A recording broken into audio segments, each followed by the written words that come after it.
What's up guys, King Crisis here, welcome to the channel. If you guys are new to the channel, please like and subscribe. Welcome to What If Naruto Was Like Gaara. Now before I start this video guys, I'm not gonna lie. The person commented this, I seen it, I liked the comment, I enjoyed the comment, and I decided I'm gonna go ahead and record it.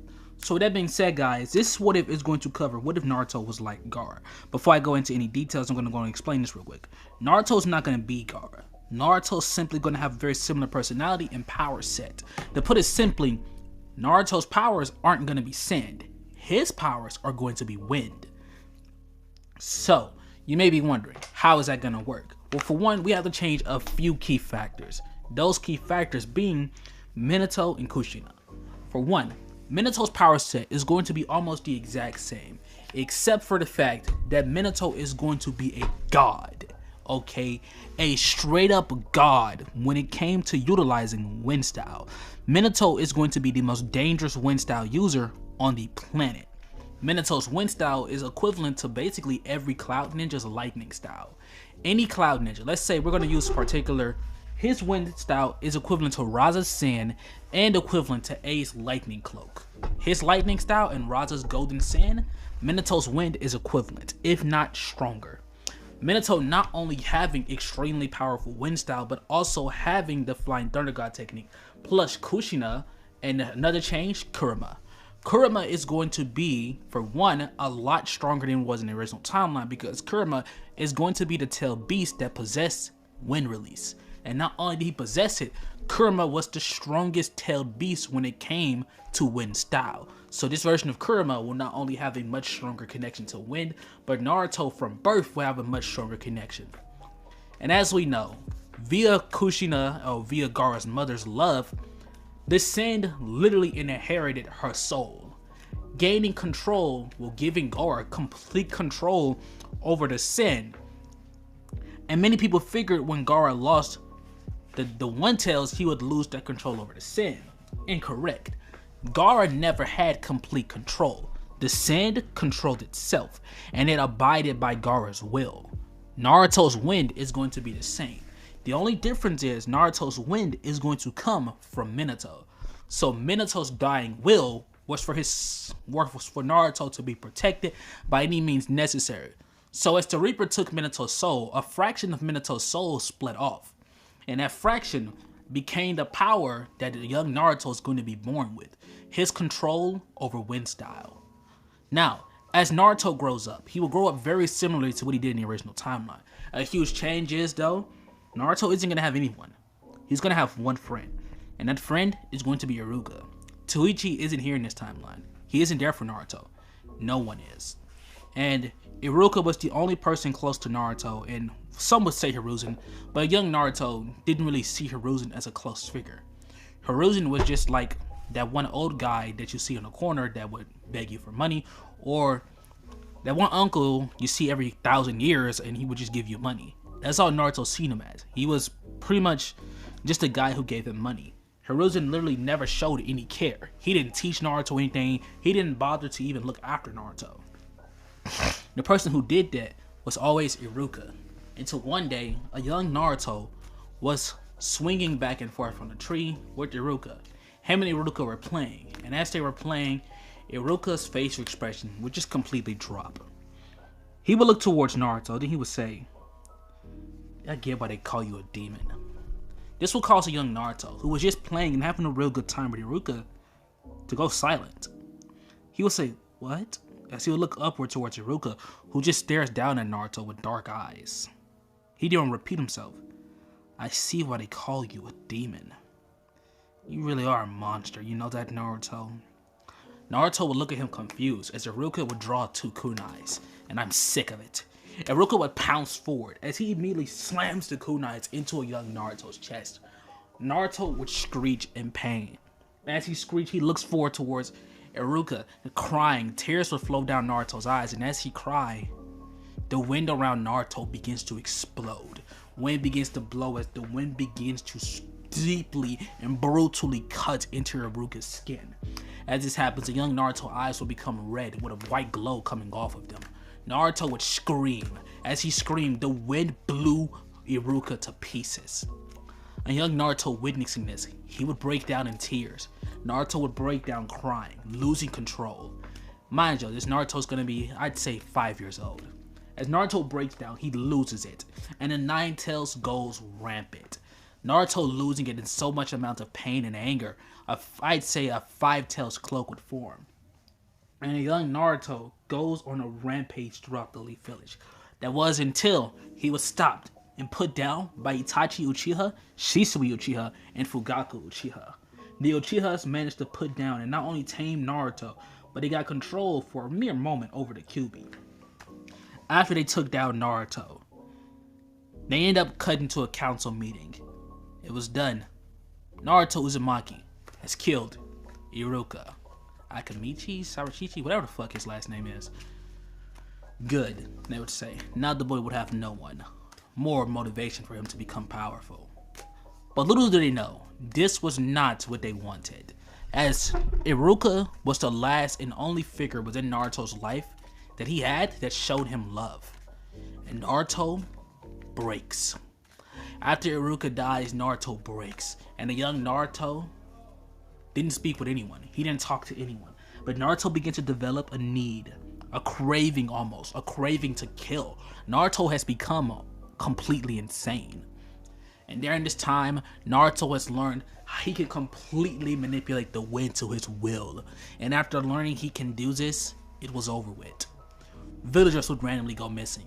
Anyone who made Naruto angry, they would die brutally, being ripped to pieces, being slashed apart. Some would have gigantic slash marks across their bodies that make them bleed out. Others would literally have what appears to be the oxygen just sucked from their body.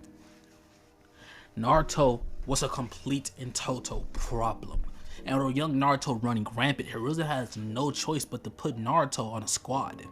He puts Naruto onto a random squad, and they will go out on random missions where from there, Naruto would just brutally massacre all of oppositions, all enemies. Anyone that came within their way, Naruto killed them all, with no mercy.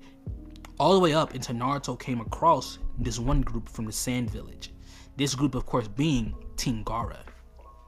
As Team Gaara and Team Naruto met face to face for the very first time, they would stare each other down, with young Naruto looking forward.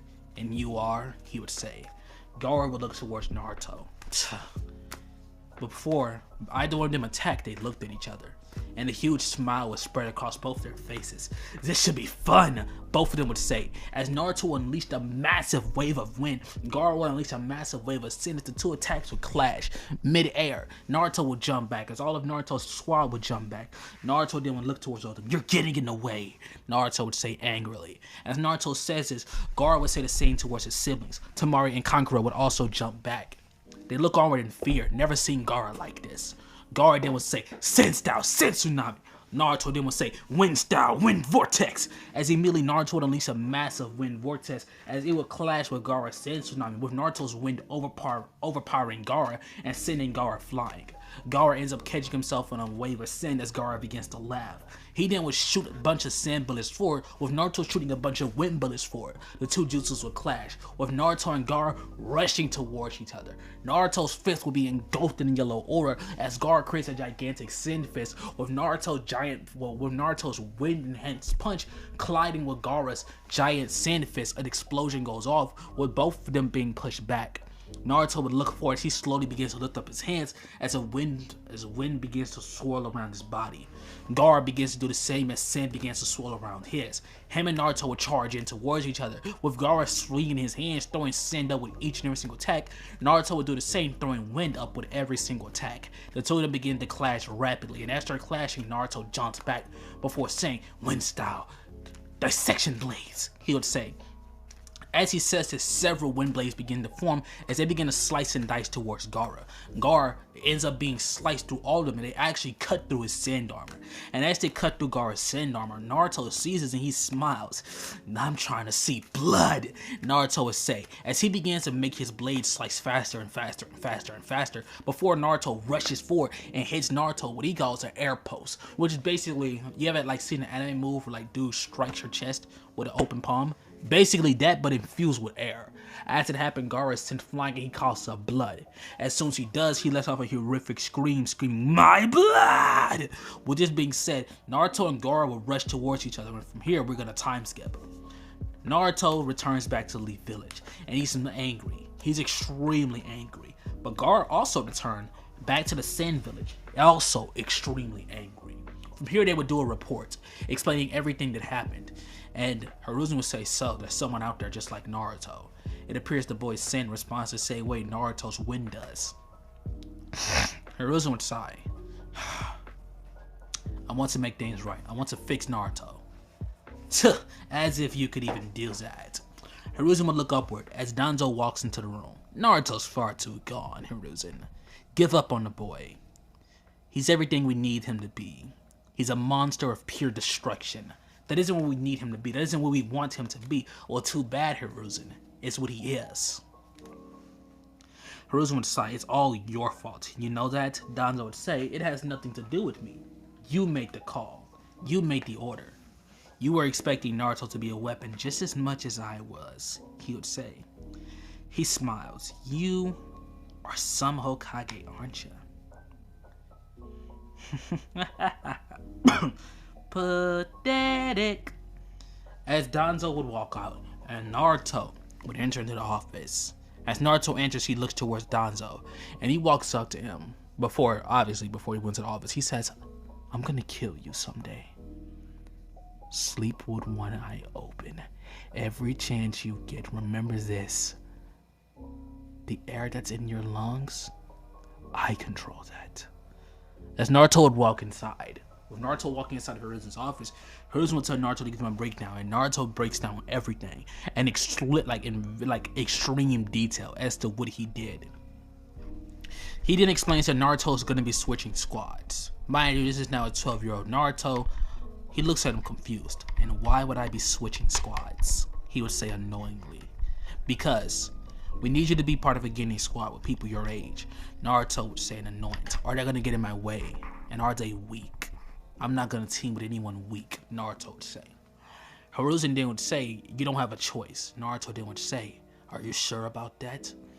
As Naruto lift up his hand, he then would say, I wouldn't have to set the Nine Tails free, right? Hiruzen then would say, Naruto, can you just do this one favor for me?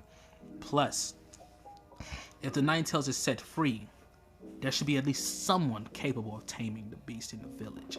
Naruto begins to laugh. The only person capable of taming the Nine Tails was Fugaku Uchiha.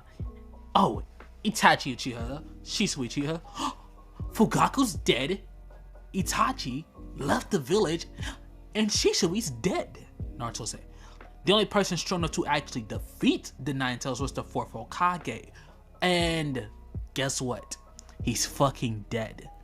Your father would be ashamed. Oh, my father wouldn't give a fuck, Naruto would say in annoyance. My parents didn't care for me. As you can see, he sealed the beast inside of me, Naruto would say. As he says this, he would walk away. With Naruto walking away, he would say, that beast is the only reason you have that power. Naruto would say, I don't care. But I know how this goes. What's the team? He then would say Team 7, and for Naruto to meet at the academy tomorrow. Naruto arrives in the academy, and the first thing Naruto does is unleash a bloodlust like no other. A bloodlust never felt within the history of within the Leaf Village. A bloodlust comparable to what Orochimaru can do. And Naruto, after doing this, he takes his seat. He made it very clear as soon as he entered, he's not playing. And he doesn't want to talk to anyone. And well, no one tries talking to Naruto. For one, this random redhead kid just walked into the room and flexed a bloodlust that most of them have never felt before. So it felt like they were drowning, or felt like they were underneath extreme pressure from gravity. Either way it goes, they were scared. And since they were scared of Naruto, they did not attempt to talk to Naruto or bother Naruto, because they felt like if they did, Naruto would probably kill them. So, given the fact I'm going to make these guys actually have common sense, they did not approach Naruto, they did not try messing with Naruto because they were scared for their lives. Realistically speaking, anyone would be. I mean, if a guy flexed bloodlust enough to literally be comparable to that of a demon, wouldn't you be afraid as well? I know I would. Shit, I'd be scared as hell. And well, that's what they were. They were scared as hell, and rightfully so. I mean, I really shouldn't have to explain all this. They were just scared, bro. Like, and since they were all scared, they made sure to make sure that Naruto did not bother any of them, or they didn't bother Naruto. Kakashi eventually ends up arriving. When he does, he calls out his team, and of course they go on the roof and discuss their dreams. But when he asks Naruto, Naruto doesn't answer. He doesn't reply, he just gave Kakashi a dark look. And Kakashi ignored it, saying, well, looks like we have a downer. He then explains to meet them at the bell test. Well, meet him at the forest tomorrow, and blah blah blah, time skip, bell test begins. Kakashi tells him to come at them like he's trying to kill them. Naruto hearing this, he'll say, so you want me to come at you like I'm trying to kill you? Naruto would say. He cracks a devilish smile. Don't mind at all if I do, Naruto would say. And as he says this, Kakashi would think, the fuck is that supposed to mean? The test will begin, and as soon as the test begins, Naruto will lift up his hand, and as soon as he does, Kakashi snaps forward towards Naruto. As immediately Naruto ends up slashing Kakashi dead across his stomach, waving his hand across as he does so. Blood explodes as 5 deep cuts form on Kakashi's stomach. Naruto then jumps as he spins and releases a mean kick to Kakashi's face. Kakashi is sent flying as Naruto then will lift up his hands. As soon as he does, 2 tornadoes would form that shoot forward towards Kakashi. Kakashi seeing the tornadoes, he ends up getting wrapped up in both tornadoes. Naruto then will lift up his hands, and as he does so, the tornadoes would form into 2 giant hands, both holding onto opposite sides of Kakashi. As Naruto would walk forward with a powerful blood that's exploding off of him, Naruto points his hand into the air as several wind swords begin to form, all pointed directly at Kakashi. Kakashi looks stunned. He's froze. He's baffled. He then would say, whoa. Naruto says, you said like we're trying to kill you, right? That means I didn't have to hold anything back. Naruto would say, smiling sinisterly, how does it feel? Are you ready to die? Naruto would say. Kakashi seeing the situation he's in, he's like, whoa, kid. When I say come at me like you're trying to kill me, I didn't mean literally try to kill me. Naruto then would say, if I was trying to kill you. Naruto would shoot one of the blades to Kakashi's arm. Kakashi would scream. Naruto would smile. I would make it far more painful than what you're dealing with right now. You know that? Naruto then would shoot more and more swords into Kakashi. Kakashi would scream as Naruto would drop him. He falls to the ground as the wind blades would vanish. Naruto then would laugh as he walks forward. He then would say, well no, Naruto then would snap his fingers as Kakashi felt the air disappear. Naruto can no longer breathe. Mind y'all, Naruto can control the wind, he can control the air itself, and, well, really that's it. Like, that's really the only thing. Well, he can slightly control the atmosphere. But other than that, he can't do really anything else crazy. He has just a crazy amount of wind style that Naruto low-key relies on. Hand-to-hand combat, Naruto isn't much. The only reason it seems like he's doing something crazy when it comes to throwing hands is because the wind boosts his speed to such an insane degree that pretty much it appears like he actually has a decent fighting style, when in all actuality, if that wind wasn't there, he would be throwing the most sloppy and stupid punches and kicks ever. But yeah. After Kakashi drops to the ground, he then would look towards him before saying, there's no way I'm gonna pass you. Naruto would look at him before saying, nah, you're gonna pass me. As Naruto says this, he would lift up his hands. And as he does, Sasuke and Sakura were dragged on over towards him as Naruto would form wind claws at their throats. Or I'll kill them, Naruto would say. Kakashi then would say, have you lost your mind? He would get up, and as he gets up, he removes his Sharingan. Well, removes his headband to reveal his Sharingan.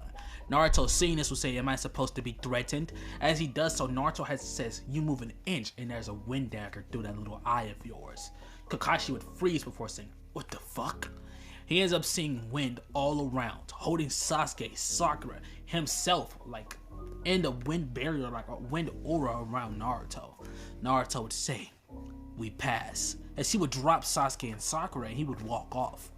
With Naruto walking off, Kakashi would think, what the hell? They said Naruto was insane, but what the fuck was that? With Naruto walking off, we would now do a significant time skip. Naruto could be seen sitting down He didn't do any of the missions that they were given because they were all just pathetic missions, and Naruto's racked up enough money from all the kills he's got performing all of his missions that he isn't worried about the bullshit ass missions that Hiruzen was giving his squad, because Naruto was certain that, well, he didn't need that shit. He didn't care. Naruto begins to laugh because he's just too powerful. Naruto's the most dangerous man on the planet. Or at least that's how he felt. Now, we cut on over to wars when Naruto actually ends up performing in a mission. Naruto sees that there's a lady and her cat is missing, and she begins to cry and whine at the team that her cat's missing. Naruto would just go off. He goes off, finds a house. The man has the lady cat. Naruto requests for the men to give him the cat calmly. The man would say no. Naruto would use a wind. He slits the men's throats, take the lady's cat, returns it back to the lady, and then he would leave. And Kakashi, Sasuke, Sakura, they're just stunned. Because, no hesitation, the first thing he does, without saying many words, is kill the man. He killed the man, he took the lady's fucking cat, and returned it back to her.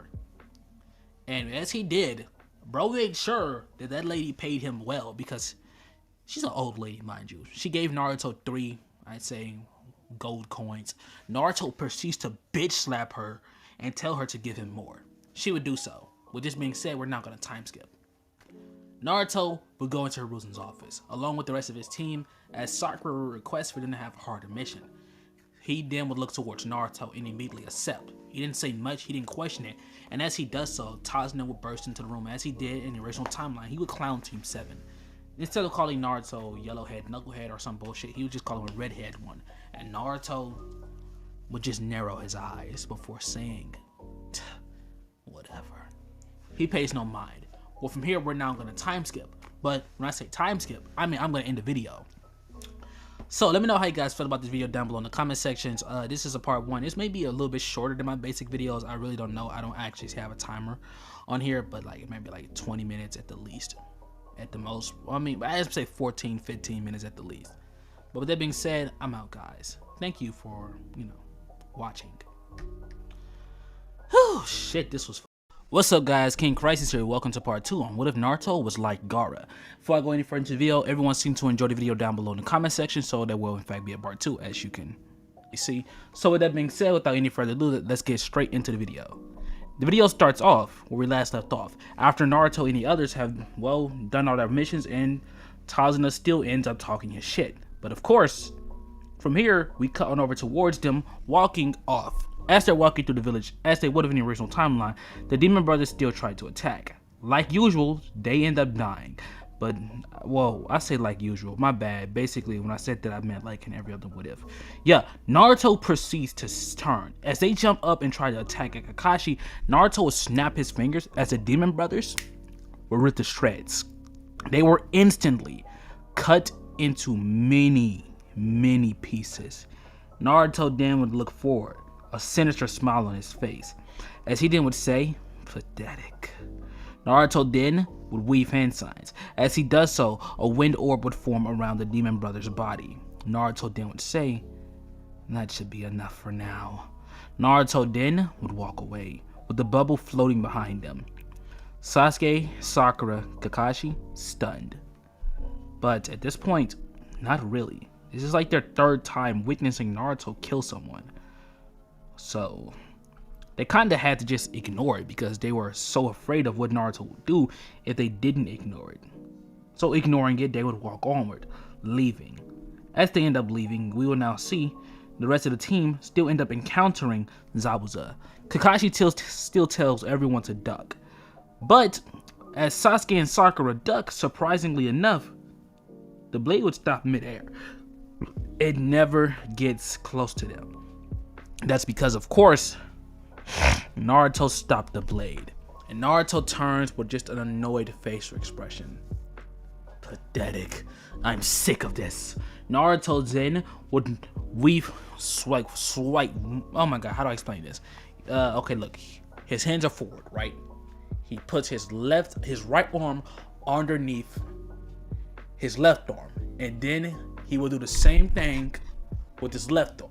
causing the blade mid-air to spin, as he then would point his finger forward, and the blade would shoot forward towards the direction of where Zabuza was. As this happened, Zabuza sees the executioner blade flying towards him, as he would jump clean over it. Zabuza then would turn as he would duck the executioner's blade flying past his head, almost killing him. Naruto then would say, "Come out and die. I don't want to have to try too much." He would say, "Especially not on a weakling like you." As this happens, Zabuza proceeds to rush forward. He snatches his blade out of the air as he goes forward and immediately goes in for the kill. As he comes in towards Naruto, the executioner's blade is suddenly stopped by a wall of wind. Naruto then would say, "Wind style, wind wall." He then would say, "Almighty push." As Naruto says this, the wind around him would explode off of him as he shoots Zabuza away. Naruto then would say, "Wind style, wind cocoon." As Zabuza is suddenly wrapped inside of a wind cocoon, which is the equivalent of the Gaara's sand coffin. Naruto then begins to steal all the air from Zabuza, and he begins to crush Zabuza. As this happens, Kakashi would grab him before saying, "Wait, Naruto, we need intel." Naruto then would turn. "Move," he would say. As he says this, Kakashi's thrown back by a wave of wind. Naruto then would say, "Don't get in my way. I have a job to do." Naruto would say with a very dark tone as he says this. Kakashi would only think, "Wow, Naruto has lost it." Naruto would lift up his hand. As he lifts up his hand, he waves his hand downward, swiping over and over and over, smiting them with every single hit, throwing hit after hit, attack after attack. Kakashi is getting pushed further and further back. And he witnesses as Naruto begins to crush Zabuza. Slowly but surely, he's crushing him. Zabuza is doing nothing more than screaming, screeching, feeling an amount of pain like no other. Naruto laughs sinisterly as he does so. He then would say, "Pathetic." As he begins to crush Zabuza whole, Zabuza would scream. As Kakashi proceeds to grab him, "Enough," he would say. Naruto then would say, "How many times do I have to do this?" As he proceeds to create a wind claw that slashes Kakashi across his chest before it proceeds to flick him back. Naruto then would say, "Be quiet," as he would snatch the oxygen from Kakashi. You ever been put into like a lock, everyone ever puts into a headlock? That's what it feels like for Kakashi. He's in there until his vision begins to fade and Kakashi's knocked unconscious. Naruto then would say, "Next time I'll kill you." He then would turn and look back towards Zabuza. As he does this, Naruto suddenly senses something flying through the air, and Naruto doesn't hesitate. He stops the sand bombs from reaching Zabuza. Naruto then would turn, as Haku would land, explaining that he's a tracking net for a hidden miss. Naruto then would say, "I don't care who you are. Hands off my prey," Naruto would say. As he says this, he begins to crush Zabuza more. He would say, "I want to hear his screams." As he does this, Haku had enough. He charges forward and immediately goes in for a slash at Naruto. Naruto will turn as he proceeds to unleash a wind wall, several of them. He shoots, y'all see how, what's the dude's name? Night Eye. No, not Night Eye. How Nine. Yeah, that was his name. How Nine from My Hero Academia had those yellow walls appear in front of him. That's what Naruto did. So as Haku charged towards him, he hit one of those walls and he was sent. And well, it hurt a lot and he ended up shooting through all of them. Naruto then proceeds to grab him with the wind hand and slam him onto the ground before throwing him and putting him inside the same cocoon as Zabuza. Now they're getting crushed even faster. Naruto laughs as he begins to use wind blades to slice through them, causing blood to pour out from both Zabuza and Haku. Naruto looks on, cracking a sinister smile.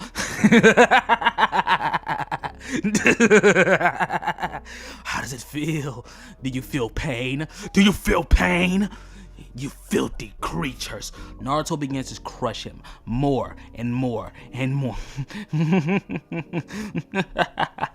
You're fucking weak, he would say. You're weak. You're weak. You're weak.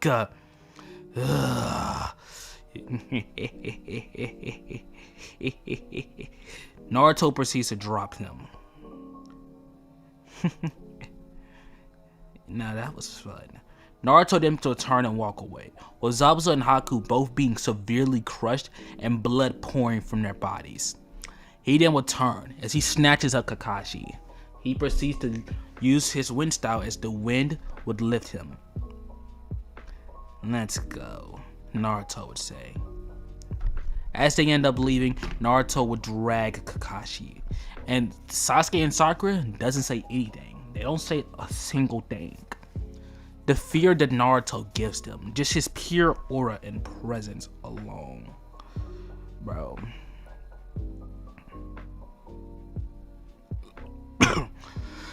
Sorry guys, I had to cough.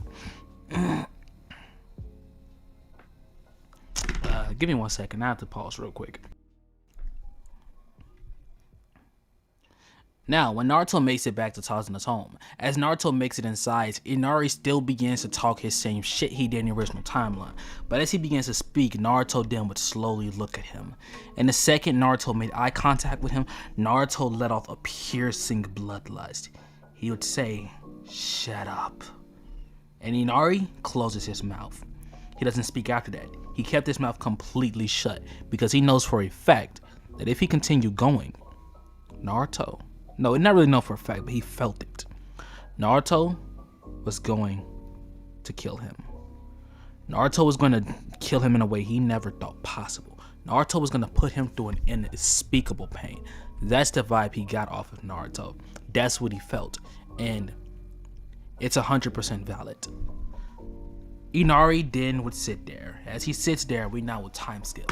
Team 7 ends up returning to the bridge. And as they return to the bridge, well, Gato's men showed up.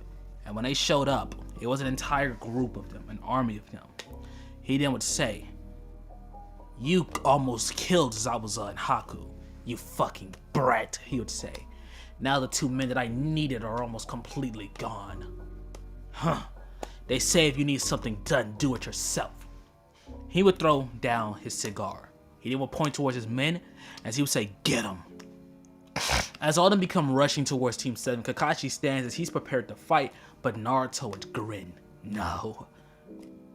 More blood," Naruto would say. As Naruto lifts up his hand, as a massive wind wall would form over his half of the bridge, completely blocking it off. As this happens, said wind wall begins to break top from bottom, exploding it almost like shards. And those shards were all massive wind blades that ripped and tore through every single person there. And he didn't just stop there. No. Naruto made sure to make it as brutal, as gruesome as he could possibly muster. He causes pain and suffering like no other. He sliced them all apart and made them bleed. Blood gushes everywhere, pouring down every single person there. Naruto sadistically grinned. And as he did, Naruto made sure every man there felt pain, suffering, and fear. He began to slice them apart, slice after slice, dicing and slicing and dicing and slicing. He begins to tear them apart. Naruto would finally stop with blood pouring out everywhere. And Gato was terrified. As Naruto walked towards him, he then would say, "Bye-bye." And immediately Gato's head was crushed. He fell to the ground dead, along with all of his men. And Naruto stood up, just psychotically smiling. And he lets off a crazy laugh, explaining he finally had a little bit of fun. As he does this, as he lets off this psychotic laugh, level like no other, it's now time for us to time skip. We cut towards Naruto. Naruto could be seen waiting. They're waiting in a Hokage's office because Naruto felt something in the village, something familiar, and Naruto has a very serious look on his face. He looks towards Hiruzen before saying, "I can sense that brat," he would say, as he has his fist balled up deeply, nails cutting into his hands. Naruto would say, "Where the hell is the sand boy?"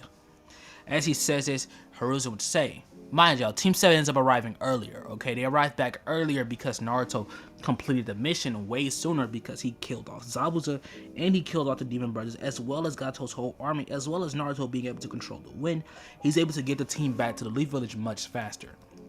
But Naruto isn't focused on his powers. Naruto is more focused on the fact that Gaara's in the Leaf Village. Okay, guys, Naruto and Gaara hate each other, okay?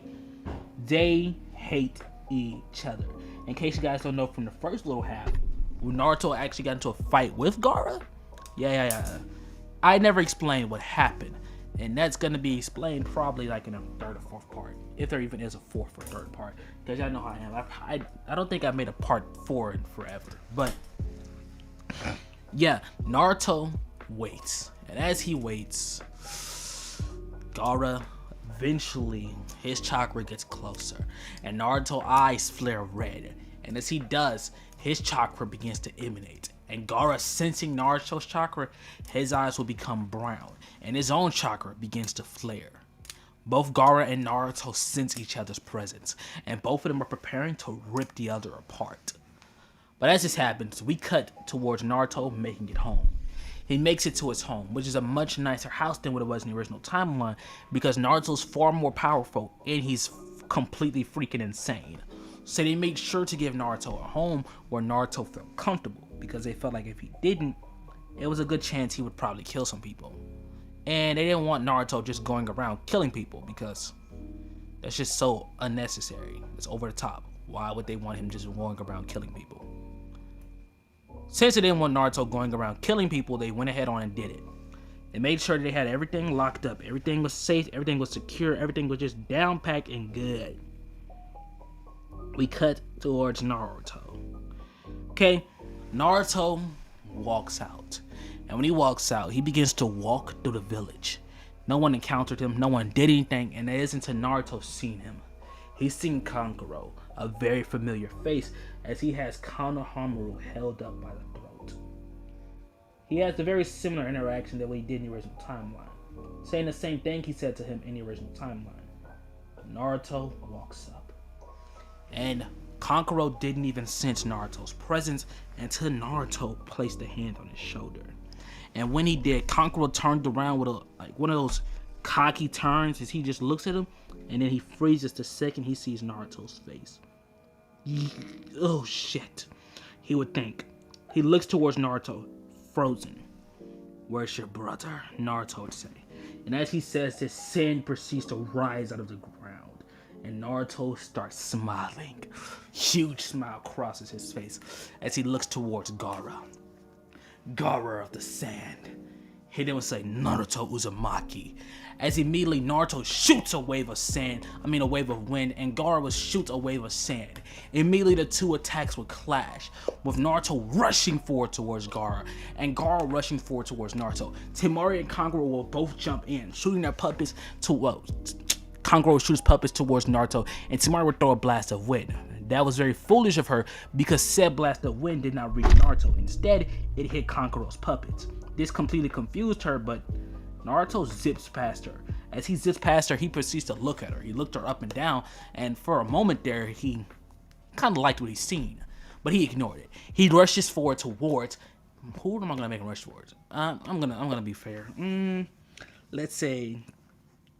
Wait, what the fuck? He rushes forward towards Gaara, kneeing Gaara in the face. He then will swipe his hands in an X-Mac formation, causing two waves of wind to slash down upon his chest.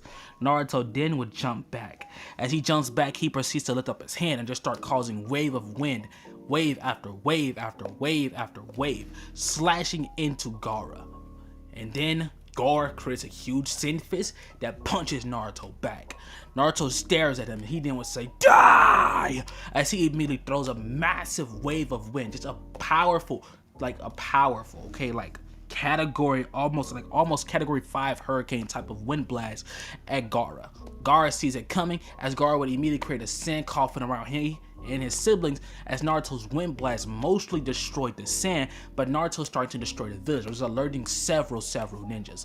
Several ninjas begin to show up as Gaara begins to have his sand wrap around all these ninjas, and Naruto's having his air be, number one, extracted from their lungs and it's holding them in place. As this is happening, Naruto and Gaara are still staring each other down. As this happens though, arriving on the scene will be Guy. And as Guy arrives on the scene, Kakashi arrives beside him, and so do the other top jonin of the village, that being Asuma and Kurenai. As the top jonins arrive, Naruto would think to himself, I'll kill them all. As he immediately shoots a blast of wind towards him, but Guy would appear as he proceeds to backhand Naruto's wind blast away. Naruto sees this as Guy would say, calm down now, young youths. You're acting out. We don't need a war between the two villages now, do we? Naruto then would say, no, we just need him dead. He would say as he looks towards Gaara. Gaara then would say, then kill me, bitch. The two of them would stare each other down as Naruto lifts up his hand, as Gaara will lift up his, as immediately Guy would appear in front of in front of Naruto, and that one random nigga from the Sand Village would appear in front of Gaara. They both would say, stand down, young ones. Naruto then would swipe his hand towards Guy. Guy would weave as he chops Naruto on the back of his neck, knocking Naruto unconscious. Yes, guys, Naruto is still not stronger than Guy quite yet. Naruto and Gaara are actually equal in power until, of course, Naruto gets using this Nine Tails powers, because, of course, Kurama is stronger than Shikaku for obvious reasons. But yeah, with that being said, Naruto then will return back to the Leaf Village. With Naruto, returning. With Naruto returning, you now see Naruto thinking of a strategy. He wants to kill Gaara, and he wants to do that by any means necessary. If it means Gaara's blood is spilled, Naruto will make sure of it. We cut towards Sasuke and Sakura. Mostly Sasuke though. Sasuke was training with Kakashi, as he was in the original timeline. But this time around, Kakashi begins to train him much more gruelingly. And not only is that the case, he even teaches Sasuke the Shadow Clone method. And he explains to him that Naruto's powerful, Naruto's too powerful, and Naruto's unstable. He looks towards Sasuke. He wants to make sure that during this time period, he's able to bring Sasuke up to Naruto's level by any means necessary. He tells him that he's going to put him through some of the craziest training he's ever been through. He tells Sasuke that it's very important that he gets on this level because Naruto is too dangerous the way that he is. So, Kakashi begins to train Sasuke much harder and much more seriously than what he did in the original timeline. Also teaching him several more lightning style jutsus other than just simply giving him the Chidori and rolling with it. No.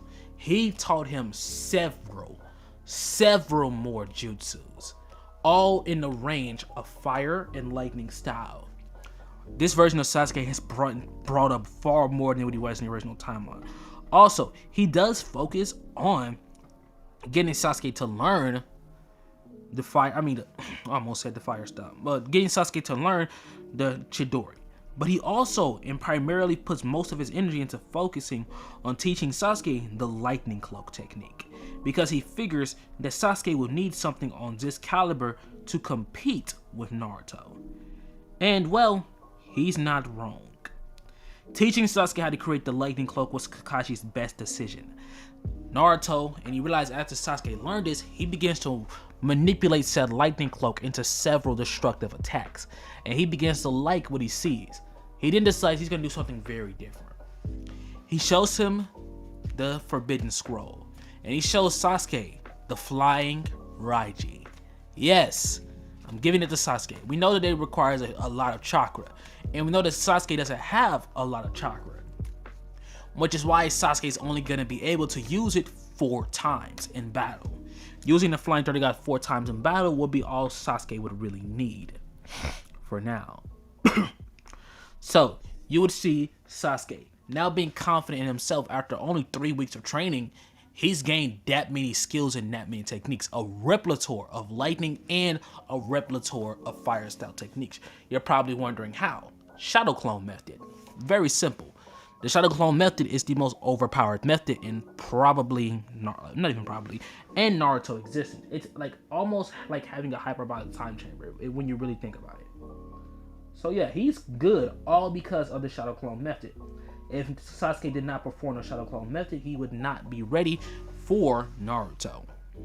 But since he did, I can confidently say so myself, he's finna beat the fuck out of Naruto. So with that being said, let's time skip. Time skip what happened. Boop. Naruto could be seen, him and Team 7, walking into the building as they did in the original timeline. Lee still ends up fighting against Sasuke. Sasuke still ends up losing. Not because he's weaker, but because he just simply doesn't have better taijutsu than Lee. With that being said, the Orochimaru scene still happens, okay? It plays out like normal. Naruto has to go to the bathroom. He doesn't say he has to go to the bathroom. He just looked at them, walked off, and went to use the bathroom. As Naruto walked out, Orochimaru still ends up attacking. Now, with most of that playing out like normal, Naruto eventually does return. And when he returns, he sees his team being attacked. He feels a bloodlust coming off this guy like crazy, and Naruto loves every second of it. Naruto sent his wind forward. As the wind would shoot forward towards Orochimaru, it ends up pushing him upwards and off of Sasuke's neck before he could bite down. Naruto then proceeds to shoot his wind forward as it ends up shooting forward in a compressed blast of wind. Naruto then would say, "Wind style, wind cocoon." As the wind begins to swirl around Orochimaru, Orochimaru will shoot a snake out of his arm. That snake ends up slithering away. Naruto would see this and he then would say, "Whatever." As he begins to crush Orochimaru, unbeknownst to Naruto, said snake would turn into Orochimaru and he would kick Naruto. Naruto's thrown back as he looks on confused, with several snakes splitting out all throughout the forest. All the snakes then would charge forward towards Naruto. Naruto proceeds to start stumping, destroying, and waving us in, causing the wind to rip the snakes to shreds or to blast away the snakes, but nope. Naruto then begins to get angry as he begins to lift up off the ground. Naruto flies into the air. From there, he lifts up his hand as a wind orb begins to form within his hand. He then would yell, "Hurricane!" as he comes charging down as he slams said wind orb into the ground as a massive explosion goes off as Orochimaru, Sasuke, and Sakura were all sent flying from the attack. Naruto didn't care that Sasuke or Sakura got hurt. He wasn't really worrying as long as they were alive. They are his team and he doesn't like them, but he has to keep them alive. So he looks forward angrily, thinking that they're pathetic. Orochimaru is now slammed against a tree, back against the wall. He has a snake slither up Sasuke's leg, and as he does, Sasuke begins to freak out as the snake pops up on his neck, turns into Orochimaru as Orochimaru bites him, before then rubbing his hands down Sasuke's chest as he slowly sets it down before saying, "It'll be mine, oh mine soon, oh." He then looks forward. You didn't hear that nor see that. That was kind of weird. He would say, before Orochimaru would weave hand signs and vanish. Naruto was teased before thinking, "That guy's gonna die," he would say. But from here, we're gonna be ending off part 2. Naruto will turn towards Sasuke and Sakura, and as he does, he looks towards both of them. "Let's go," Naruto would say. Sasuke and Sakura would follow after Naruto. As they're leaving, the entire time, Sasuke is rubbing his neck. The pain that he currently feels on his neck is starting to drive Naruto crazy. Naruto would turn. "What's the big deal?" Sasuke would look at him, kind of surprised. Naruto doesn't often talk to them, but now Naruto's speaking. "What's the deal?" he would say. Sasuke then explains that when he turned into that snake and it turned back to himself, he bit him. Naruto will walk towards him. He looks at Sasuke's neck. "You have a strange marking growing," Naruto would say. Sasuke's eyes would widen. "What?" he would say. Naruto then would say, "You have a strange marking growing." He then would look at him. "Hey, you'll be okay." As Naruto says this, to the shock of Sasuke and Sakura, he kind of cracks a smile. But Naruto walked off, completely acting like it didn't just happen. As Naruto walks off, we now cut to them making it inside. And when they do, they come across Team Gaara immediately. And Naruto and Gaara stare each other down. With the wind was in the room, well, the air and the wind was in the room, starting to get very, very tense. Naruto then would say, "Not now.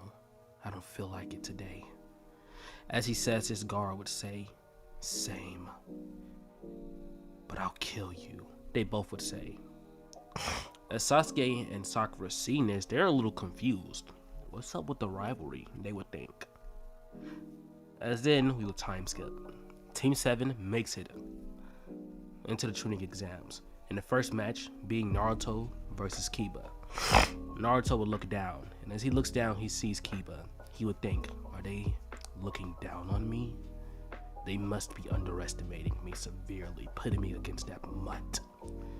Naruto would sigh angrily as he steps down, and when he does, Naruto has a very dark look on his face. Show me what you've got, he would think.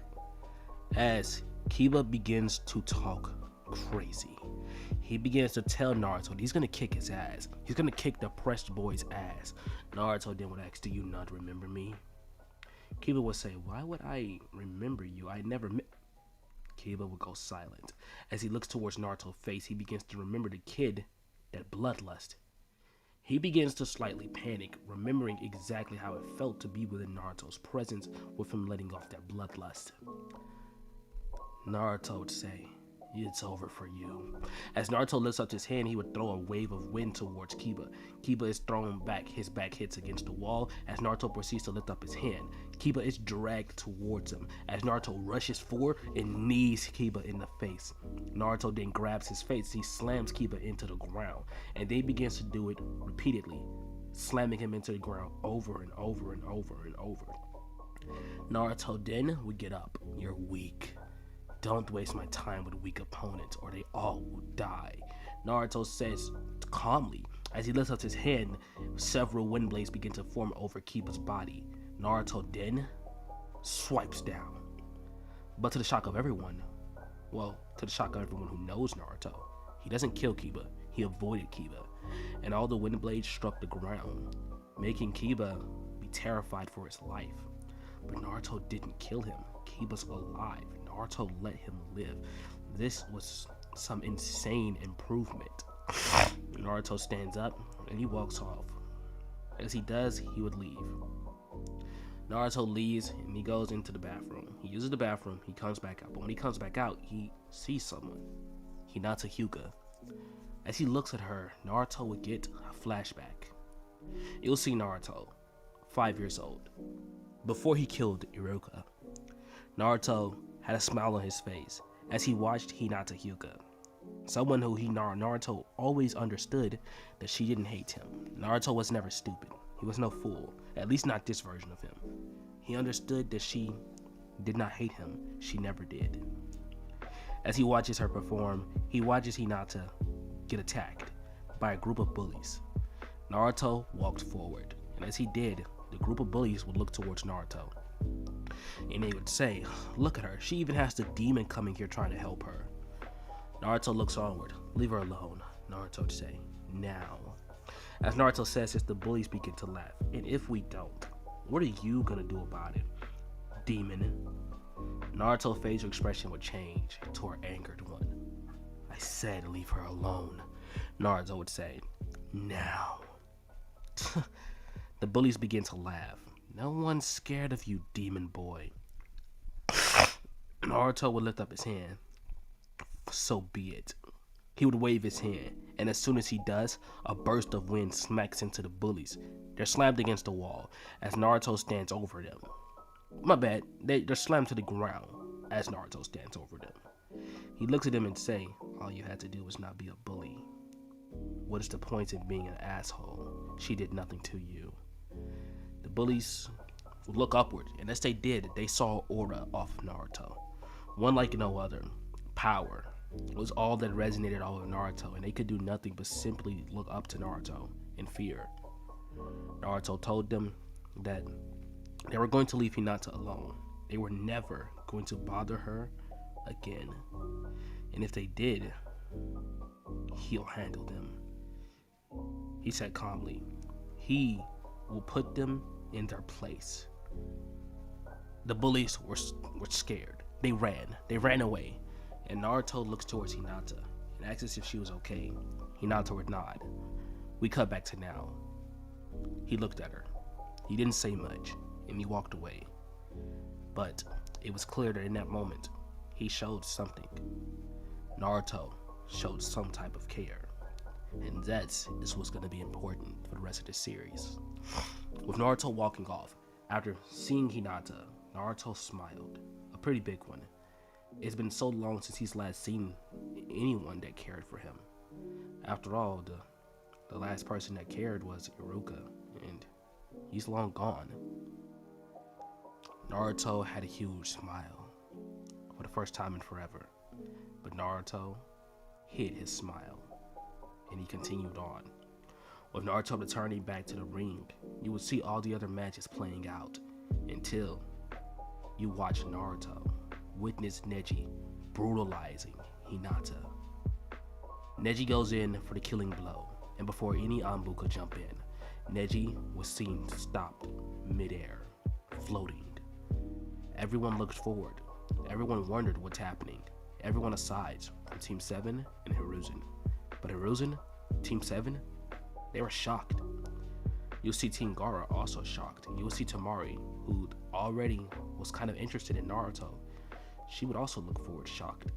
He demonstrated so much of Gaara's personality. But he stopped. He protected. He protected that girl. Naruto looked forward. That's enough. Any more movements and you die, Naruto would say. As he says this, you will see Hinata. She smiled. Faintly, by the way, barely smiled, as she passed out.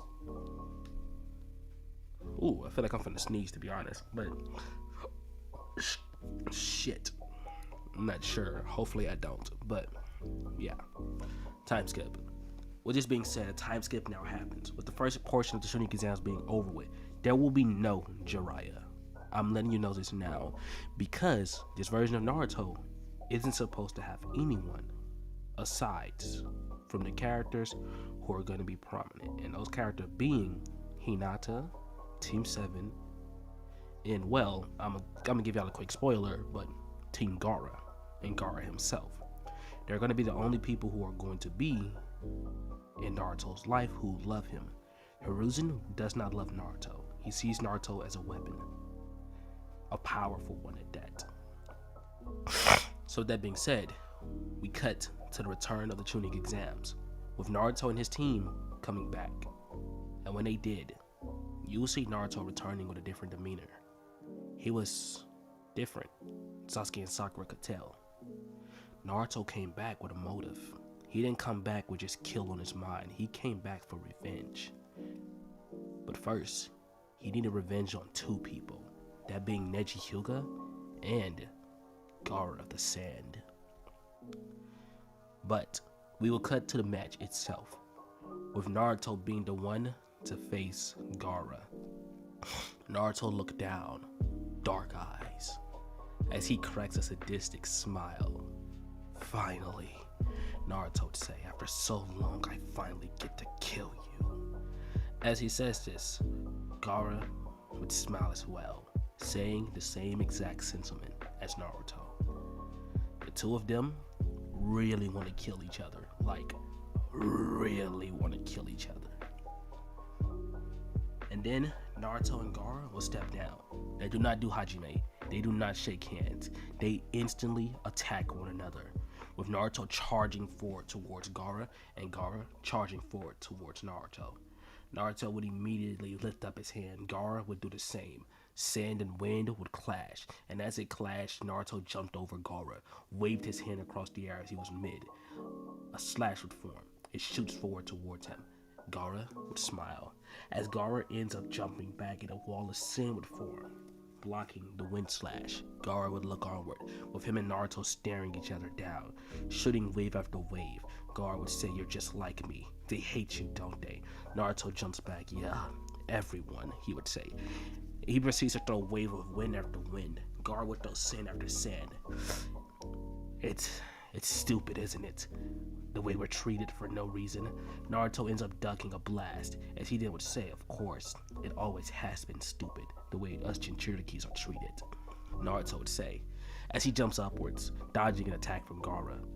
Gaara, lifting up his hand, he would slowly put it down. "I hate you, honestly, because of what you did to me." Naruto then would say, "You're one to talk. I hate you because of what you did to me." We flew to a flashback, back to where the very first part, with Naruto and Gaara clashing. Naruto's wind begins to swirl around Gaara, as the sand began to swirl around Naruto. Two ruthless cuts formed on both of them. and neither one of them are used to being hurt. This causes Naruto to let out a scream of excruciating pain. It causes Gaara to let out a scream of excruciating pain as well. And it causes their teams to both look onward, stunned. After all, neither one of their teams have ever seen them hurt. And so to say the least, it's a very shocking scene for their teams. Witnessing Naruto, who was, for Konoha standards, invincible, finally be put down. Naruto fell to the ground, bleeding profusely, and a deep amount of hatred came over Naruto. But back to where we were. Gaara and Naruto looked at each other, both of them slowly unbuttoning their shirts. Well, from there they revealed their scars, massive scars across their body. As Naruto would say, "See, I still got it. I still got my scars." Gaara would say the same. As him and Naruto will stare each other down, they then would say, "One last time before I destroy your home." Naruto hears this. He would wonder, the fuck? Well, he doesn't think much on it. He lifts up his hands. As wind begins to swirl around him, Naruto then would say, "I'm sick of being in the sidelines," as he charges forward towards Gaara. Charging forward, he goes in and he immediately hits Gaara with a stunning right hook that throws Gaara back. Naruto then would jump upwards, hitting him with another, and another, and another. Right hook after right hook after right hook. He begins to put hands onto Gaara like no other. Gaara will back up, thinking that, damn, this is bad. He ends up doing the same, forming sand around his fist as he uppercuts Naruto. Naruto will stumble back, but Naruto will start thinking, "Yeah, I'm sick of it." Naruto throws a wave of wind, which Gaara would clash with a wave of sand, but Naruto's eyes would flare up red. "Yeah, nah, you're done." As the sand is blown away, as Gaara looks stunned, Naruto charges in and he immediately unleashes a mean punch to his face. Naruto then would jump backwards. "I learned so much from Kakashi Sensei." Kakashi hears this and he would think, "Wait, really?" As Naruto would lift up his hand, wind style, wind blade. As he does, his hand is engulfed in wind chakra, and Kakashi's eyes would brighten. Did he just... He replicated Chidori, but with wind style? That's amazing, he would think. Naruto rushes forward. As he charges in, Naruto slices his hand extremely far and he proceeds to sling, slicing at Gaara's throat. Blood pours. Everyone is stunned, everyone is shocked, and everyone looks onward. Gaara will collapse. His team screams in shock. The Sand Village marching on, shocked. No one expected this outcome. With Gaara on the ground, bleeding out, they didn't know what to do. They didn't know how to feel. Like, he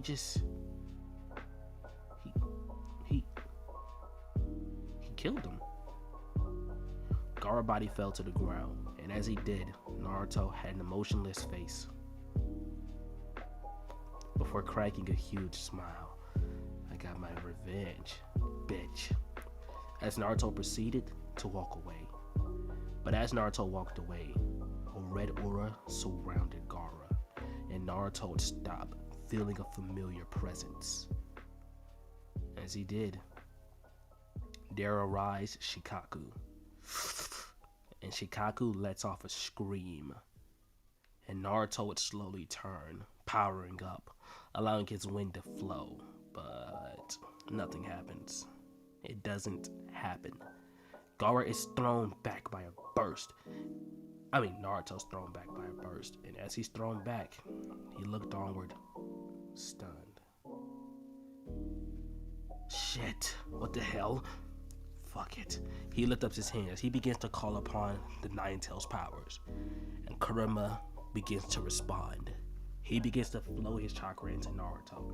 Mind you, Kurama likes this version of Naruto. This version of Naruto is insane. Very much so insane. And Kurama enjoys watching this version of Naruto do the crazy things that he do the crazy performances that he do everything that he does. This version of Kurama likes it. He considers this version of Naruto to be fun. and due to him considering this version of Naruto to be fun, well, it's over. Naruto zooms off, zooming, and I mean zooming when I say zooming. He zooms forward towards Shikaku. Lifting up his hand, he will slash wave after wave of wind. Shikaku's blown back with each and every attack. Naruto then jumps upward into the air. Spinning as he does so, he would weave hand signs and fire off a fireball. A wind ball. The wind ball smacks into Shikaku. Shikaku would burst, and as he does, Shikaku would lay off a hand. The Sand villagers then proceed to place everyone in there underneath a genjutsu, which still leads to pretty much everything playing out as it did in the original timeline. With that still happening, Naruto ends up jumping back as Shikaku begins to destroy the village around him. Naruto, having a whole nine-tailed cloak, realizes that even this isn't enough to defeat the one-tails. Naruto is a little surprised. He just assumed that it would have been enough since the one-tails is obviously significantly weaker than the nine-tails, but turns out this ain't enough. This isn't enough, which is just astonishing to the young Naruto. He was really expecting that to be enough. But no, it wasn't. So he has to do more. Naruto being very annoyed that he has to do more because his version of Naruto's he's not even a little, he's pretty lazy when it comes to work because he never had to work. So realizing that he's gonna have to put in a little bit of work, Naruto would do so. Harnessing all of his chakra up to the finest point, he proceeds to charge forward. As he does, the wind begins to swirl and it turns into a huge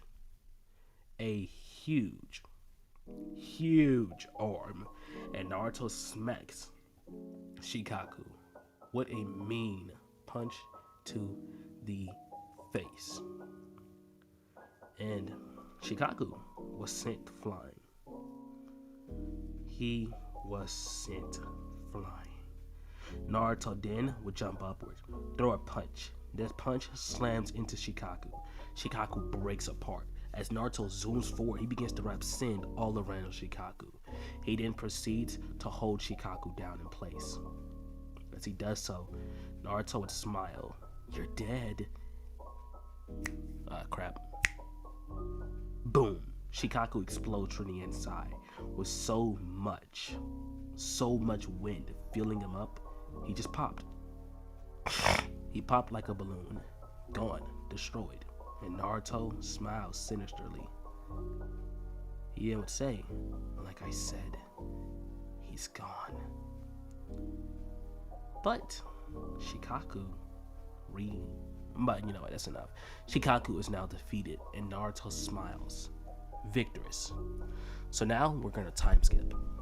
Everyone has been put down, and now it's time for the last match, which was Sasuke versus Neji.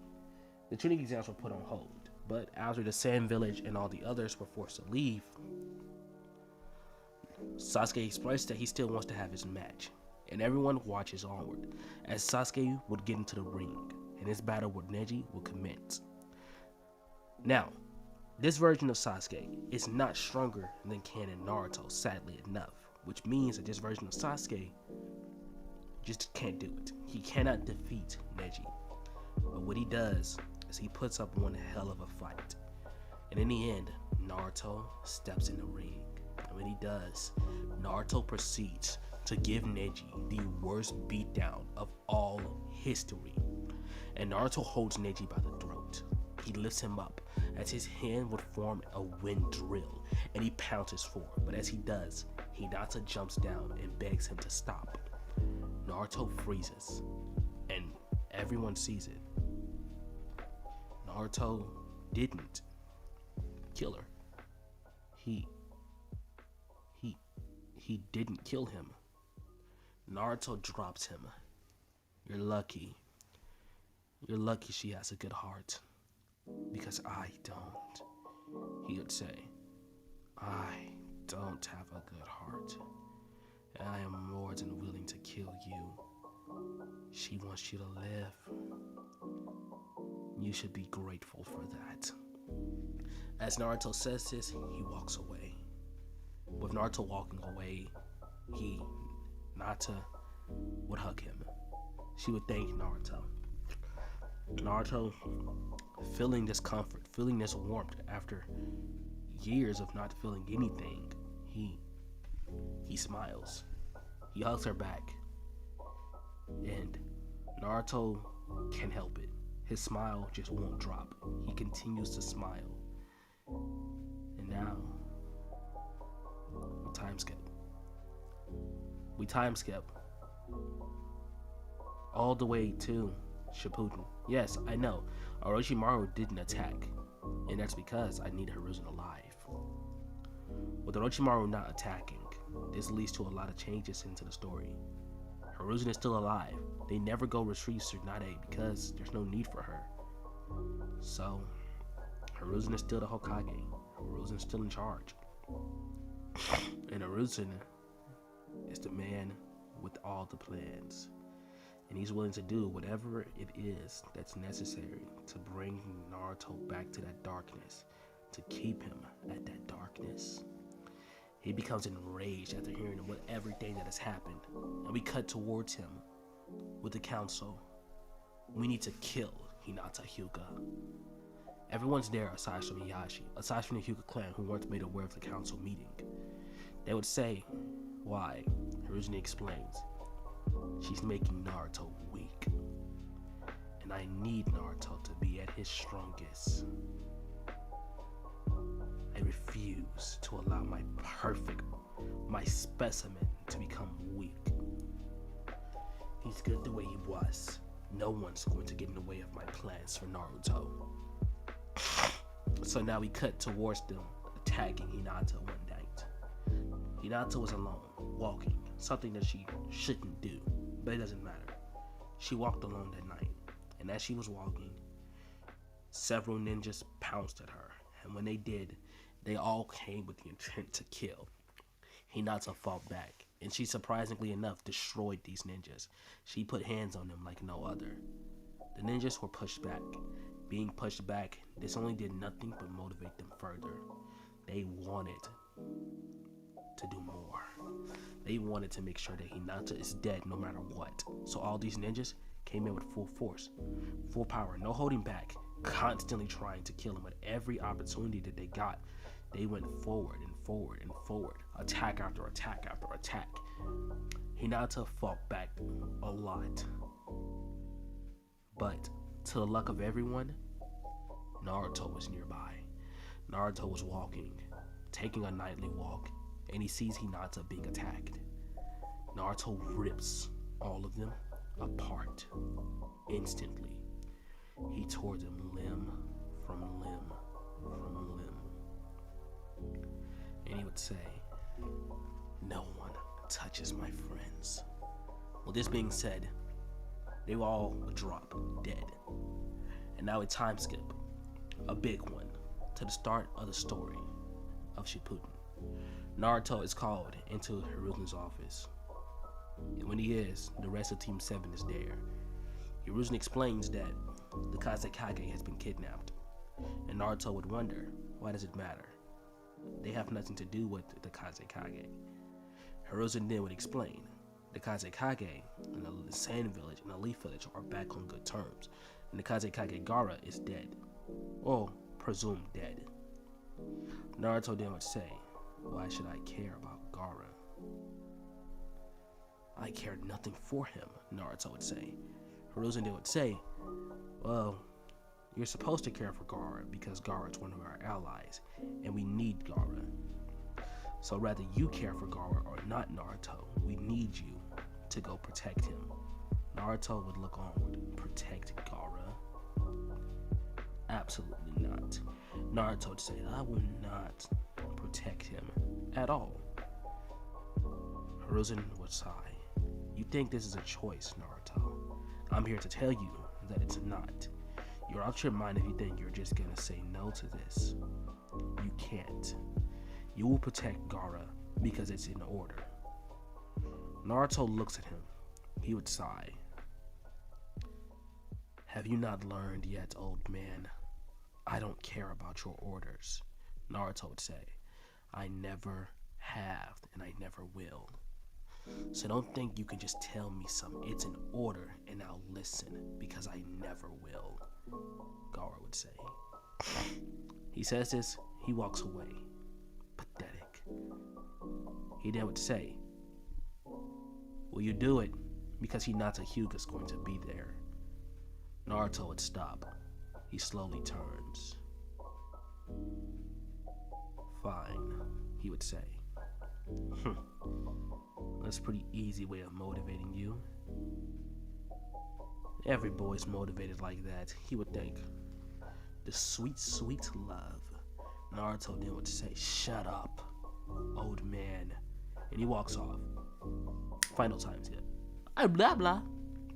You now see everyone arriving within a sand village. And when they did, Tamari would smile as she sees Naruto approaching. She would say, welcome to the village, Naruto. Naruto would say, this place, it has an extreme amount of wind. It's really stupid bringing me here. I'm almost unstoppable here. She then would say, oh, yes, it is the hidden sand village in the land of wind. She would say, it's known for that, she would say. Naruto would smile. I like this place. I like it way better than my place, he would say. It makes the Leaf Village look like nothing. He would look forward. But I'm not here for that. I'm here to rescue your brother, he would say. Not too surprised that he needs my saving, though. He would say cockily, I'm gonna enjoy rubbing this in his face. Well, for now, we time skip. Naruto, Sasuke, Hinata. They all end up encountering. Well, where were they again? I think it was Sorcery and Deidara. And Deidara's flying on a bird. And as he is, Naruto would say, get down. As he says this, Deidara proceeds to be slammed straight to the ground. And as he's slammed, Deidara looks confused. He hits the ground, his bomb explodes, and Deidara doesn't understand what the hell just happened. Naruto then would say, you are in my domain. The sky, the air, those are mine, he would say. Don't try flying again. It's not very smart, he would say. As he says this, Gaara would say, no, my bad. Sorcery would say, oh yeah? I don't care about that. As Sorcery proceeds to pull out his puppets, Naruto would look onward. You think I'm afraid of some puppets? I don't care. Naruto waves his hand. As he does, he obliterates the puppets. And from here, we're gonna time skip. Naruto destroys Deidara, okay? Destroys him. This version of Naruto has a better control over wind than what Gaara could ever do his sand. And Naruto's a beast like no other. Naruto's learned to master the 9-tails chakra on its own, gaining access to all the way up to 5 tails. And with this being said, I'm finna take my break, so yeah. Back to where we were. Alright, so they make it back to the Leaf Village. When they make it back to the Leaf Village, Naruto... After making it back to the Leaf Village, Team 7, Naruto decides he's gonna go talk to them. And when he does, he apologizes. Because during the time skip, Naruto has stayed away from Team 7. He stayed away from everyone that he knew when he was younger. Because Naruto's realized that he was just completely insane. And the only person who's shown him compassion and love other than Iruka was Hinata. And Naruto's certain, or at least this version of Naruto believes, that Iruka also hated him. And he thought he had no one. But he realized that he had something. Something to fight for, and something for him not to be, well, the way he was, which was Hinata. Hinata was that one. Hinata was the thing that kept Naruto moving. And Naruto apologizes. He expresses that he was insane. He was almost uncontrollable. And that several times he lost it, several times he went insane, and none of that's right for the team. It wasn't right that they had to go through that, and it wasn't right that they had to ever see that. Naruto begins to cry. He explains that he straight up had nothing. And he always felt like that no matter what, he would never be capable of having anything. So when he started to actually slowly start caring about Team 7, it started to make him go more insane. It made him become more unstable because he started to feel like that, well,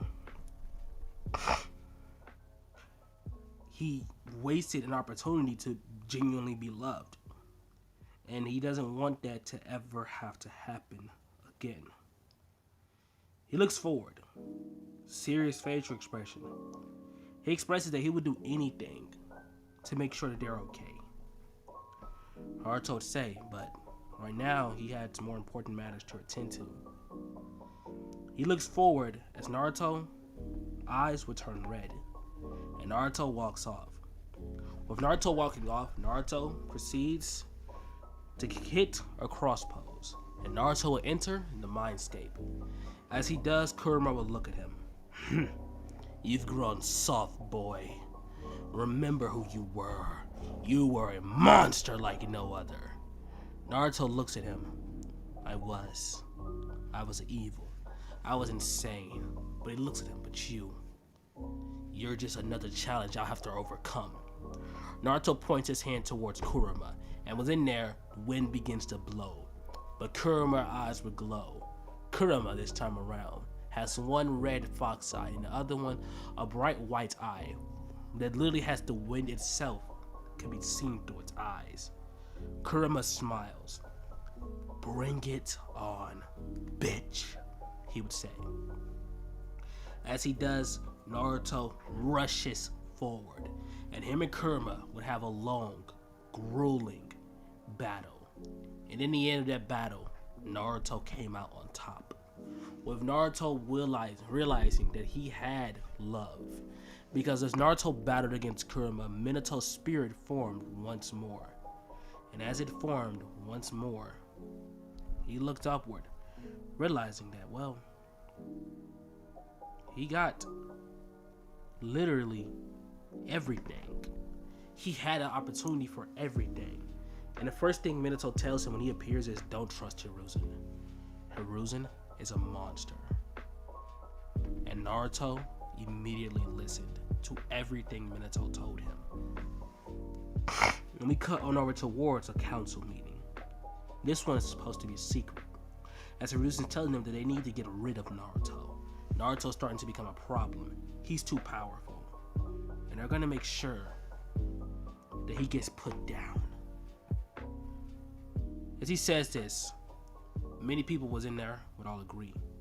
They agree that Naruto needs to get put down. That Naruto's a monster. He's a problem. And well, they will put him down. Everyone around begins to nod, and it begins to look serious as the wind begins to blow. And boom! The door is bursted open. And Naruto would say, if you plan on killing me, the least you can do is be upfront about it. Naruto walks inside. No one here has the strength to do so. And he says, especially not now. As Naruto lifts up his hand and a yellow aura explodes off of him, he enters KCM-1. In case anyone wants to try coming at me or wants to try sending any ninjas at me, remember that this village is on the line. Naruto's eyes glowing a fearsome white. I already shown what I was capable of when I was a mere child. Now, I am a damn god, Naruto would say. And as he says this, the wind within the room begins to blow. It just begins to blow everywhere. And Naruto says one final message. And to you, Hiruzen, you could have told everyone that I was the son of the fourth Hokage, and yet you kept that from the world. Now that I just let that information out, I want you to know that underneath no circumstances is that information to be hidden from the public. I have no enemies, aside from the Sin, and that bond has been fixed. Their Kage can't touch me, and neither can you. As Naruto walks off, as soon as Naruto walks out, suddenly Naruto felt a massive force of wind heading towards the village, and Naruto lifted up his hand, and instantly it stopped. As Naruto does this, he looks upward, and he sees pain floating within the air. Naruto cracks his neck. He would also fly up there. Naruto would say, "What are you doing here?" Pain then would say, "I'm here to take out Konoha." Naruto then would say, "As you can see, your technique just there didn't work. So I suggest you back down. Now, this is my village."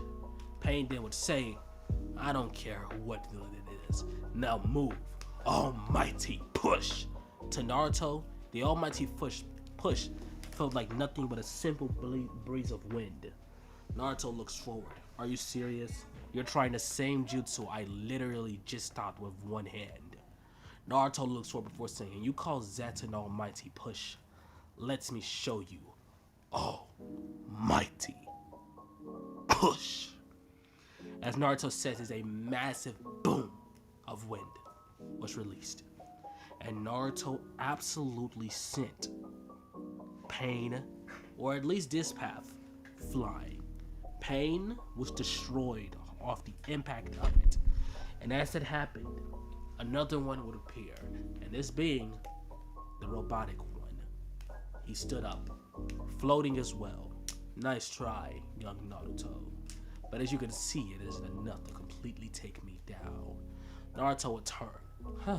That's interesting. Did I fuck up your face? Cause like, you don't look the same. Naruto would say, "No matter, I'll destroy you as well." Naruto lifts up his hands, and as he does, the wind slit this one apart, breaking it into many different pieces. Naruto then lifts up his hand as the wind would explode upward, completely ripping apart any and all things that has the same chakra signature as his path of pain.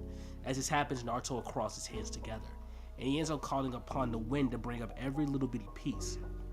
But unknowingly, Naruto dragged up Nagato, and he looked confused. "You must be the real one." Nagato looks at him before saying, "You're a monster." Naruto would say, "I'm no monster, you're just a fool." Naruto would wave his hand, and as he does, Naruto suddenly, he's stabbed in the back. He's literally stabbed in the back. And Naruto slowly turns, and he sees a random Anbu. Naruto just looks back confused. "You're working with the enemy." Naruto waves his hand, and the Anbu's head was sliced clean off. "Annoying, idiotic village," Naruto would say. He proceeds to wave his hand, and every Anbu that landed, Naruto smacked them away. Naruto then would say, "If anyone tries that again, every member of the Anbu will die." Naruto proceeds to say, "No more bullshit, no more games. Anyone else has the balls to try that, all of the Anbu will die. Am I making myself clear? Because if I'm not," Naruto begins to, his eyes begin to flare. "You know what, fuck it."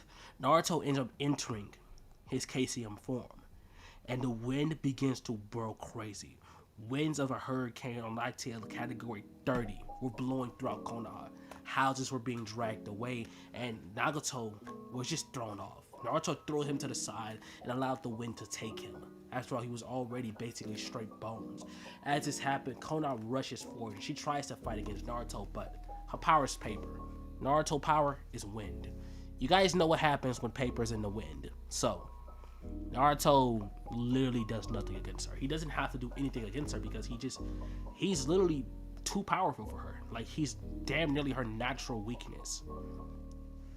Naruto literally blew her away because she's just that weak. She's basically that it. That's literally all she is, to be real. She's just paper. And he's the air itself. Naruto destroys her. He blows her away, he throws her around the place. Nothing she does is enough. This being said, at this point, all the other Akatsuki members have already captured the other tail beast, and Naruto has just defeated their leader, which is Pain. Now, the Anbu all jump down, and as they do, Naruto suddenly hears two voices. Actually, he hears three. "Looks like we're here." Saying this boy is interesting. He looks upward, where there he sees Tsunade Senju, Jiraiya, and Orochimaru, all rocking their legendary Seinen attire. You may be wondering, why is Orochimaru here? They made a deal with Orochimaru. Mind y'all, this version of Konoha is 10 times more corrupt than what it was in the original timeline. Their deal is, he helped aid kill Naruto, and, well, guess what? They'll give him Sasuke. And bro took the deal. And you see Orochimaru with them as he slithers his snakes. And Jiraiya will look forward. You're the boy of Minato, but you hold that demon. Jiraiya's eyes would narrow. In my eyes, you're nothing more than a monster. You've killed so many innocents. You deserve to die. As Jiraiya cracks his neck, Tsunade would crack hers. Immediately, the three Tsunade would charge forward towards Naruto. Naruto would say, "Almighty push!" As he pushes all three of them back. Tsunade ends up dragging her feet across the ground, where from there she ends up entering her 100 Healings form. As Jiraiya ends up entering Sage mode, and Orochimaru would weave hand size as multiple snakes would slither forward, with Tsunade weaving hand size as a blue aura would surround those snakes, and then Jiraiya would weave hand size as fiery aura, a fiery blue aura, then surrounds them. The snakes rush forward towards Naruto, and they actually end up hitting Naruto pretty well. They wrap around Naruto and drag him across the ground.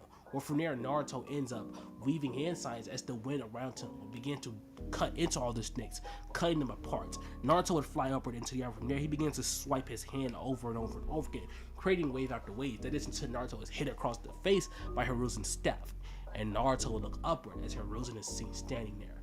Naruto then would look towards Orochimaru. Isn't he the enemy of the village? When it comes in between you and the village, who are you to have any room to talk? Naruto would say, you're some type of Kage. I just saved this village from being destroyed the second I walked out of the council room. Naruto would say, that's cool and all, but I don't care. Naruto would say, fine, I'll show you. In his KCM form, Naruto blitzes past all of them. He slices every last one of them with a barrage of slices from his wind. Jiraiya, being the one with the least durability, is the one who got hit the worst by the slashes. Blood pours from Jiraiya's mouth as he falls down to one knee. Jiraiya then looks upward as Naruto comes charging forward. Jiraiya then would form a Rasengan in his hand as he slams it into Naruto. It ends up breaking through Naruto's wind barrier, which absolutely astonishes Naruto because he's never seen anything capable of just doing that like that. Most things are shred to pieces, but that's when Naruto realizes it's compressed chakra. Naruto's powers aren't fully chakra, but that compressed chakra creates a wind swirl of its own, which means that it bypassed Naruto's wind defense because the Rasengan is partially wind-based. It's naturally a little bit wind-based. So, striking into Naruto, Naruto sent flying as he coughs up a majority of blood. Jiraiya then will weave hand signs as he fires off a lava ball jutsu. The lava ends up hitting Naruto. Naruto screeches as his wind defense is already broken through by Jiraiya's Rasengan, and Naruto's currently trying to fix that hole. But it doesn't fix that quickly. That's not how his defense works. His defense takes time. He needs a minute for the layers to build back up. Naruto ends up jumping backward. As he looks forward, Jiraiya weaves hand signs as he summons Gamabunta, who goes in for a slash. Naruto then proceeds to create a giant chakra fist, engulfed it in wind chakra, punches the fist, and the fist ends up, clashing with the blade. Naruto ends up jumping backward. As he does, he ends up wrapping the wind around the blade as the wind picks up Gamabunta's own blade and slams it into the frog's head. Gamabunta, just like that, was freaking killed. Naruto just managed to kill Gamabunta. Naruto then jumps back, and as he jumps back, his facial expression is dark. He weaves hand signs, wind style.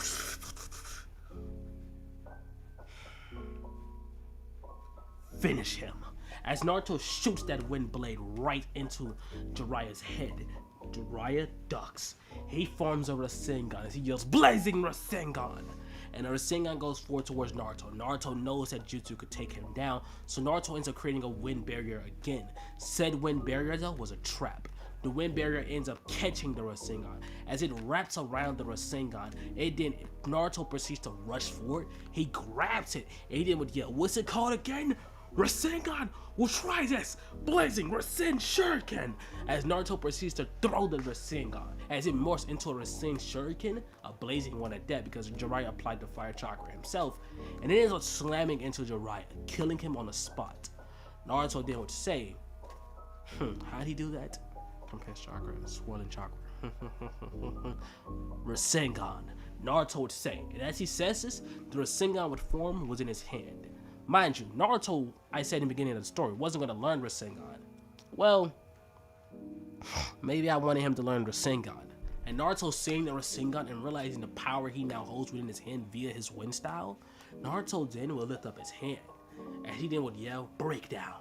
And as he does this, blue wind begins to swirl, and that blue wind shoots towards Orochimaru. Orochimaru dodges, but it ends up still striking him because it turned into a Rasengan, and it smashes into Orochimaru's face. Orochimaru's thrown back. He's so baffled. He's confused. He doesn't understand what the hell just happened. Naruto then would say, this time I make sure I'll kill you for good. Dismantle, Naruto would say. As he says this, so many cuts slash across Orochimaru that every time he popped into another snake, that snake was cut. Naruto begins to just absolutely eviscerate him. He then looks forward towards Tsunade, who rushes forward, but Naruto swiped his hand and Tsunade was killed in an instant. He split her in half. Hiruzen looks onward, shocked. As Naruto slowly turns, he would say, don't run. Hiruzen would say, why would I? As he rushes forward towards Naruto and immediately goes in, throwing a hit with his staff, which Naruto would duck. Naruto begins to dodge all of Hiruzen's hits as Hiruzen would weave hand signs and do a 5-elemental combo jutsu. Of course, it doesn't work because it's only 4 because the wind responds only to Naruto. And Naruto's able to pick up the wind and throw it right back at Hiruzen's combo and amping it up with his own wind, which is infinite wind because the wind itself is infinite. Naruto proceeds to slam it into Hiruzen.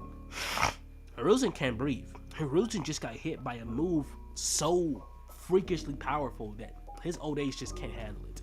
Naruto then would walk forward as he would form a wind spear, throwing it and it hits Hiruzen's heart. Blood splatters everywhere. Hiruzen falls to the ground, dead. And it's now been declared that Naruto Uzumaki has just killed the Hokage. With this information going out all across the world that Naruto just killed the Hokage, information was spread like wildfire, and it eventually ends up reaching back to the Sand Village. Naruto gets arrested. And he's arrested by the villagers. Naruto explains that technically, he's innocent. The Hokage sent the legendary Sunday to kill him. They were trying to assassinate him. He explains that they may have taken his chakra, but Naruto looks upward as he begins to smile. But I never needed chakra to control the wind, Naruto would say. As he says this, he looks forward, and the wind itself still begins to respond. Now, I'm thinking because we never actually see Gaara like only time we see Gaara needing chakra was when he was performing hand signs. But when he just normally used his sin and it just responded, he didn't do that. Let's not forget that the Gaara himself doesn't control the sin controls itself. And it just abides by Gaara. It'll do what it wants no matter what. And Naruto, it's the same way. And he ends up being freed. Once Naruto's freed, he flies off. And he flies straight to the Hyuga compound. He gives Hinata an offer to come with him. They'll be free, they'll be able to live out their life somewhere else. Outside of this corrupt village. And he'll do literally anything that she wants. Hinata looks towards Naruto. And as she looks at his eyes, she doesn't see the monster that everyone else sees. She simply sees that little kid that saved her. The man that saved her. She looks towards him and she grabs his hand. And they would fly off. With this being said, the Akatsuki still are running rampant. The members that are at least alive. And Naruto creates multiple shadow clones. They team up with the other villagers. And together, they all took down the remaining members of the Akatsuki. Aside from Itachi and Obito, Itachi was taken down by Sasuke. And eventually Sasuke ends up gaining his Mangekyo. But this time around, he gains his Mangekyo while still having his curse mark. So, there's that. And Naruto has fully mastered Kurama's chakra at this point, being able to enter KCM2. With Naruto being able to enter KCM2, he makes sure that he's going to do everything he can to protect Hinata. Him and Hinata eventually have a life together. They have many children. 3 of them, because why not? Boruto. Fuck it, y'all already know. Boruto, Himawari, and I'm just going to say Mima, because why the fuck not? Or Mito, it doesn't really matter. The point is, the story ends here. You may be wondering, what about Obito? Simply put, everyone's defeated. Obito's essentially alone. And well, for the sake of the story, Obito ends up being defeated by Kakashi, who realizes much earlier on this time around how his powers work. Danzo ends up becoming the Hokage. And you may be wondering, or you may be thinking this is a bad thing. No, because this version of Danzo is the equivalent of Canon Hiruzen's. So it's bad, but it's not as bad as Canon Danzo becoming the Hokage. But this is the end of the series, and I want to know how you guys felt. This series wasn't going to be a full series. This was a mini series, to be completely honest. It was a mini series. I didn't intend for it to be a full series, which is why it only has 2 parts. So, and then we just jumped to it being a movie. Anyways, that being said, though, I am out. Cause it's hard recording this and not coughing as much.